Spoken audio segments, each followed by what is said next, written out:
Quando vem uma mega produção de Hollywood para retratar a vida do presidente Bolsonaro, isso é muito importante, porque ele tem um legado fortíssimo, é o líder da direita brasileira, despertou, né, muitas pessoas para a questão política no Brasil, né? A gente sabe que o professor Olavo de Carvalho, do ponto de vista cultural, foi quem abriu essa estrada, mas sem dúvida, do ponto de vista político, foi o presidente Bolsonaro. Então é um legado muito importante, ele tem uma vida riquíssima para ser contada, né? Uma história, uma jornada do herói, literalmente, para ser contada, e precisa ser contada da forma correta, né? Emocionando as pessoas, engajando as pessoas, porque isso gera, né, um reconhecimento, isso gera uma empatia, né? E falta a direita fazer isso, não só em relação ao presidente Bolsonaro, mas aos temas que são caros para nós, né? Valores cristãos, família, tradições. E tanto é assim, tanto tem uma demanda tão grande para esse tipo de produção que tenha um viés mais conservador, que a série mais assistida da história do streaming é o Yellowstone, que é uma série que tem um viés mais conservador, ainda que tenha um outro personagem ali mais à esquerda.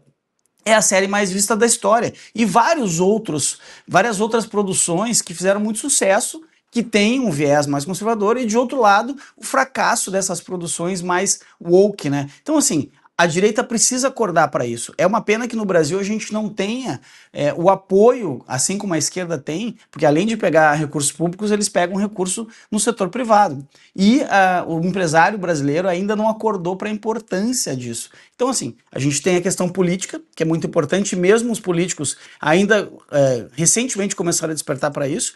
A própria população, né, quem quer produzir algo culturalmente, procurar os mecanismos para isso, e os empresários se darem conta que eles estão jogando para eles mesmos, se investirem em produções que exaltem, seja lá a indústria brasileira, o agro mesmo. Então, assim, a gente precisa minimamente tentar equilibrar esse jogo. Essa produção, eu acho que vai ser muito inspiradora nesse sentido, para as pessoas se darem conta o quanto um filme, né, uma produção de cinema, pode influenciar a opinião pública. E é isso que a esquerda faz há, no mínimo, 100 anos. Nós estamos falando de um filme que será produzido por Hollywood e que deve ser lançado em 2026, em pleno ano eleitoral. E ao que tudo indica, isso vai lotar as bilheterias.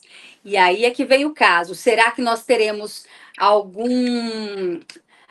algum motivo para que esse filme seja censurado, talvez, no ano que vem? Tem alguns detalhes aí que a gente precisa levar em consideração, né? É uma obra americana, né? É uma produção americana, não é uma produção brasileira, né? Então, assim, dificilmente eles vão conseguir censurar um filme que vai ser produzido lá fora. O que eles podem fazer é impedir que ele seja veiculado aqui no Brasil. Seria um escândalo, né? Mais um escândalo para essa coleção de escândalos, né? Que o STF, sobretudo, nos brinda quase que diariamente. Mas, muito dificilmente, eles vão conseguir barrar que esse filme chegue aqui. Ainda que ele não vá para as salas de cinema, ele vai entrar de alguma maneira pelas plataformas de streaming e as pessoas vão ter acesso. De outro lado, o presidente Bolsonaro, ao que tudo indica, não vai estar, né, disputando a eleição do ano que vem.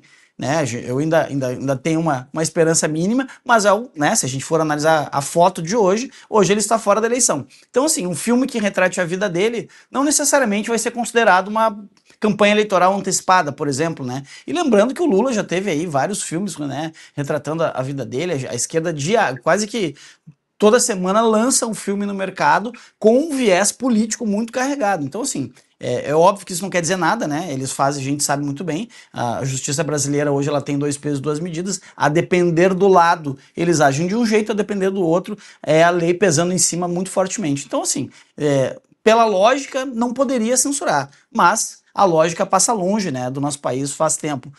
E a importância desse filme, nesse momento, é fundamental justamente por isso que o Fábio estava falando, de humanizar o presidente, né? Durante todo o período do mandato dele, inclusive depois, ele foi completamente desumanizado. Essa campanha diária da mídia de desumanizar, né? É o monstro, é o genocida, é o nazista, é o fascista, ou seja, foi sendo desumanizado. Então é fundamental mostrar esse outro lado do presidente Bolsonaro, cenas de bastidor, conhecer, porque obviamente, né, o Mário Frias está participando da construção desse roteiro, então ele também tem muita coisa para falar ali de cenas de bastidor, de eventos que são públicos, né, mas às vezes coisas que as pessoas não sabem. Eu mesmo tenho, quando o presidente Bolsonaro eu comecei no projeto lá do governo dele, antes mesmo do governo, eu era o coordenador de comunicação da transição. Então, no dia anterior à posse dele, ou seja, no dia 31 de dezembro de 2018, eu estava numa reunião lá na Granja do Torto, eu e mais 2 pessoas para falar sobre como seria a posse, né?